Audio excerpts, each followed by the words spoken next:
Hello my lovelies and welcome to today's video. Today I'm going to be doing a comparison kind of review for my reread of A Shade of Vampire by Bella Forrest. So this story is one that I read about 7 years ago. I think it was one of my first reviews that I did in terms of being reached out by like publisher or representative, and I adored it. I was proper in my vampire era, just coming out the cusp of like Twilight and the likes of that, so this sort of broody teen vampire romance was everything. So it was a good time for that sort of genre to be popping off, and I think it's making kind of a resurgence now.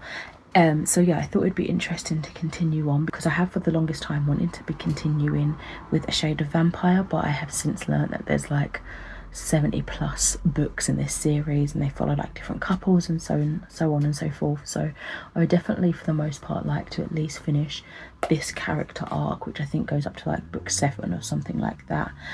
So yeah, this was a good opportunity to give it a reread in my more like adult age now and kind of see how I felt in comparison to how I felt when I was a teenager in the heights of that kind of theme. So I'll tell you a little bit about what the book is about, and then I think what I'll do is I'll do like a before and after of some like characters and things like that, just to kind of reflect on the differences to how I'm feeling, like writing style, all that good stuff. So we are following Sophia, who has been left kind of disheartened, a bit frustrated and just kind of lackluster on the eve of her 17th birthday. So she decides to go out to the beach and have a little walk, a little wander on her own.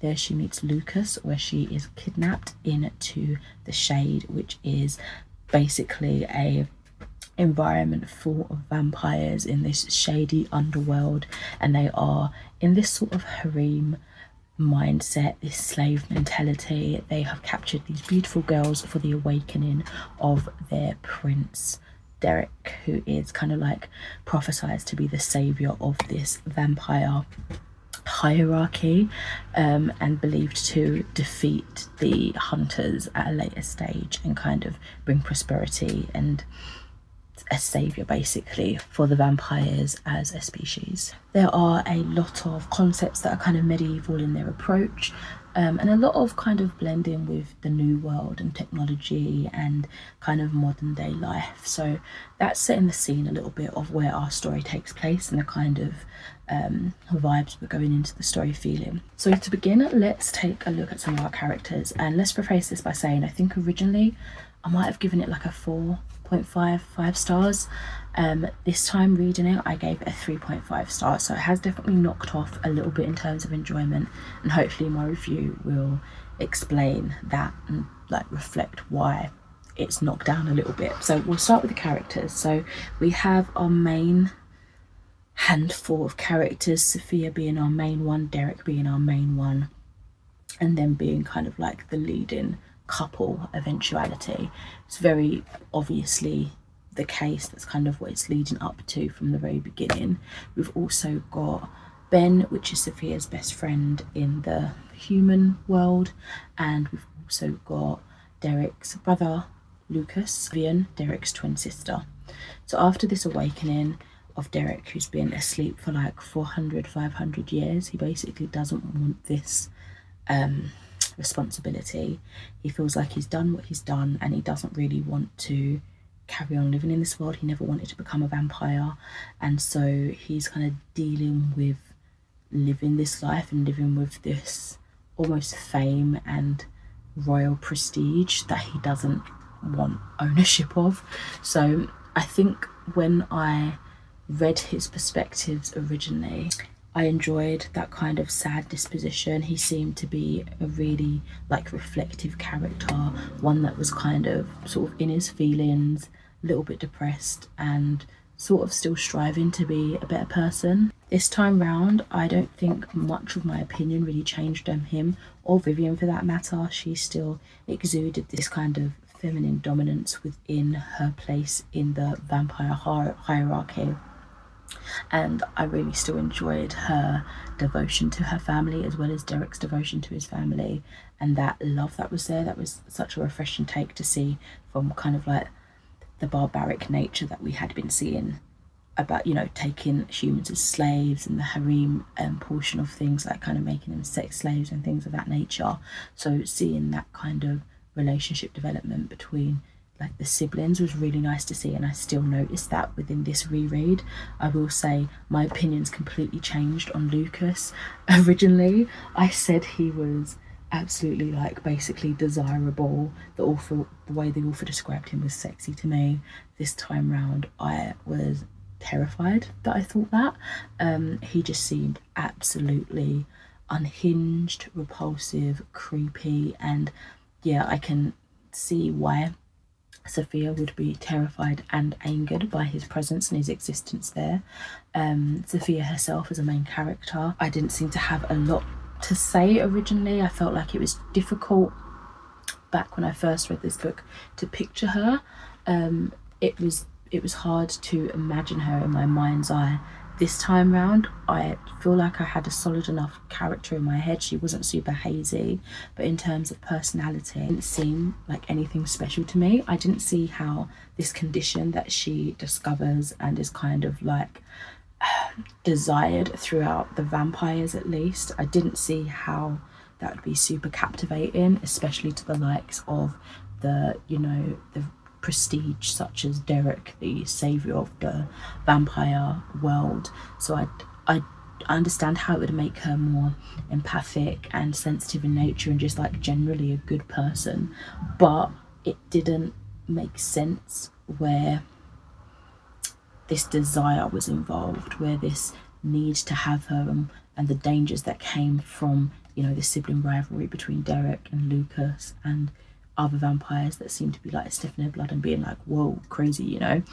It just didn't make sense. It didn't seem like an actual magical trait to be considered, special characteristic, this person could be a chosen one. Do you know what I mean? It just felt like a normal thing that someone could have to make them more in tune with their emotions.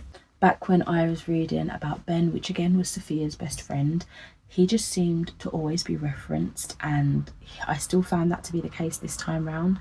But back when I originally read A Shade of Vampire, he kind of just seemed annoying to me and didn't really seem much of a friend. It was clear that Sophia wanted more than friendship from him, and he just seemed to be like either stringing her along or really just seeing her as like a little sister sort of thing. So that relationship was a bit of a strange one to me. It's a strange kind of dynamic.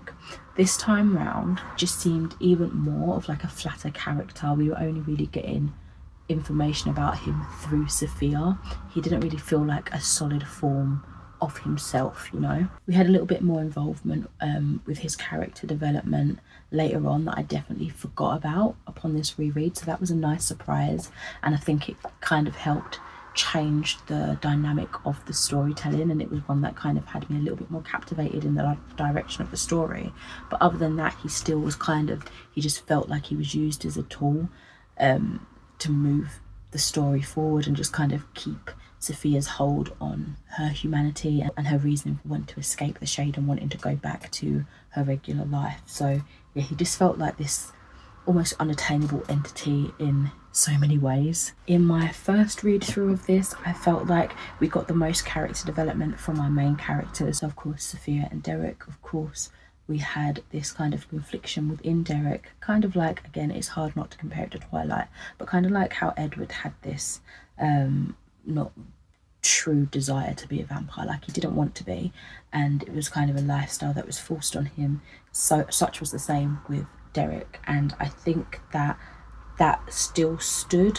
That I did notice that, so I wouldn't say it was like an abundance of character development, but it was the most I saw was within these two characters. And then we had Sophia, of course, where she was sort of chopping and changing a little bit about what she wanted to do with her escapes. Her escapes after a while didn't feel, or her ideas of escaping didn't feel super real, so it was like her battling with, you know, wanting to stay, kind of falling for Derek, wanting to stay with the friends that she'd made within the girls that were also in the harem, but also wanting that life outside, wanting to get back to Ben, but really she didn't have much of a family or a life outside of that anyway. So I could see how that would have been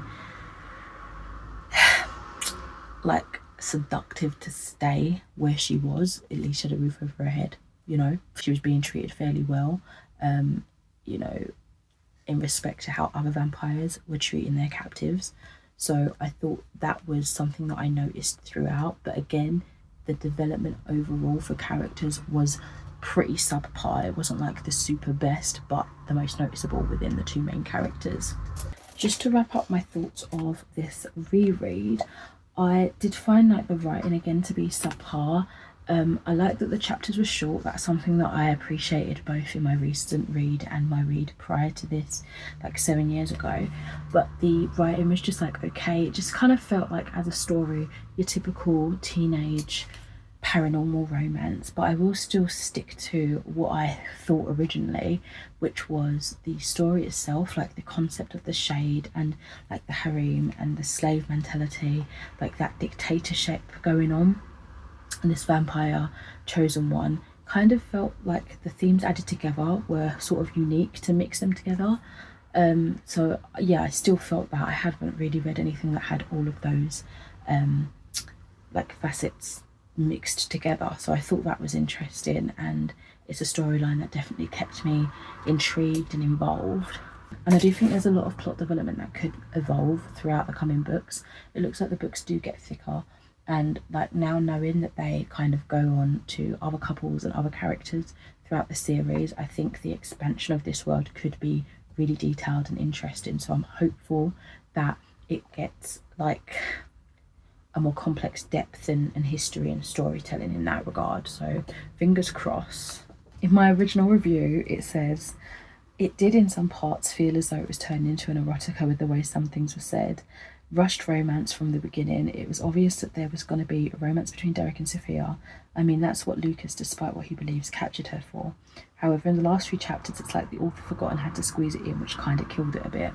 I didn't really feel like any of it was erotic in like writing and style. Like, if anything, it almost more felt like closed door scenes, like fade to black scenes. I didn't really feel like anything was super like blush worthy or anything like that. There were some giddy scenes and some cringy moments, but it perfectly worked for the style of story. I think it worked perfectly fine. So I don't know if that was like my little prudish mind back when I read this and I hadn't been as exposed to more romances or smart as I am now. So maybe that's what that thought process was before. But I'm reading that bit there and I'm laughing because I'm like, where was the erotica? Is the erotica in the room with us? You know, like it just wasn't that. So I don't know what that was about.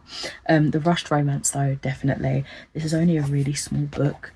Like, I don't even know how many pages. Just over 130 pages. So it's really small, and you know that the aim is to try and get Derek and Sophia together. Like that's kind of the whole purpose, as you know, I mentioned Lucas captured Sophia for. But it just felt super rushed, and I think still to this day, very much so in those last few chapters, it just felt a bit too like smushed in together. I will have to disagree with my earlier thoughts, thinking that it wasn't your usual whiny teenage vampire story, because it was, but I don't think that's a negative thing. And then again, to summarize that original view, it says 5 things why this was a great book. The chapters are small, making it extremely easy to read. Definitely agree with that. The style of writing, especially from when Sophia is narrating, is extremely witty and funny. I won't go that far. It wasn't witty and funny at all. The characters are developed well. They're okay. It's not the best in the world, but it's not the worst. It's unique to me. Yep, still a unique storyline to me. And 5, I've avoided comparing this, but I'm going to do it now. It's nothing like Twilight, which I also love. It's similar to Twilight in terms of the conflicted main male character who doesn't really want to be a vampire but has all this kind of responsibility. But in terms of the storyline itself, aside from characters and subplots, it's still a pretty unique story. So that is my comparison review, and just to kind of see what I thought 7 years later rereading A Shade of Vampire by Bella Forrest. Let me know if you've read this yourself and if you've read much more. within the series, what you thought, if it got better, if it got worse. I'd love to know. I've got up to book 7, so I'm imagining I would definitely read up to that. And I think, as I mentioned earlier, book 7 is the conclusion to Derek and Sophia's story, so I'd at least like to finish that arc. But yeah, for now, thank you ever so much for watching today's video, and I shall catch you in another one soon. Bye.